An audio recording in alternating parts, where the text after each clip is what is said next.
അപ്പൊ ഐശ്വര്യമായിട്ടൊക്കെ തുടങ്ങല്ലേ ഗൈസ്. പണം പോട്ടെ, പവർ വരട്ടെ. Let's go guys. Okay, first തന്നെ നമ്മൾ 10 സ്പിൻ ചെയ്തേക്കുന്നത്. എങ്ങനെയുണ്ടോ നോട്ടെ. ഫസ്റ്റത്തെ സ്പിന്നിലായിരിക്കും നമ്മുടെ ഐശ്വര്യം മൊത്തം ഉണ്ടാവുക. ബ്രോ മുതു ഐശ്വര്യം. പക്ഷെ ഞാൻ ടോക്കൺ കിട്ടിയിട്ട് കാര്യമില്ലല്ലോ. പൊന്നു ബ്രോ, 250 സ്പിന്നിലാണ് റേറ്റ് വരുന്നത്. കഴപ്പാണോ ബ്രോ? കഴപ്പൊന്നല്ല, ചേരും കരീനോ. ഇപ്പൊ തരാം, ബാക്കോട്ട് നോക്കിയിരുന്നോ. ചില്ല് വിവാട് ചില്ല്.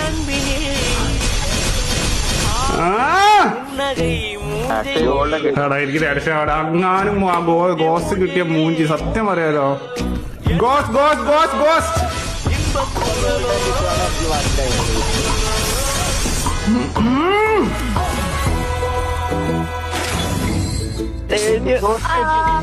മഞ്ഞ ക്രിമിനൽ എടുക്കാം. Let's go guys. മഞ്ഞ ക്രിമിനൽ ബ്രോ. മഞ്ഞ ക്രിമിനൽ ഉണ്ട്, പിന്നെ എന്തിനാ ഗോൾഡൻ ക്രിമിനൽ?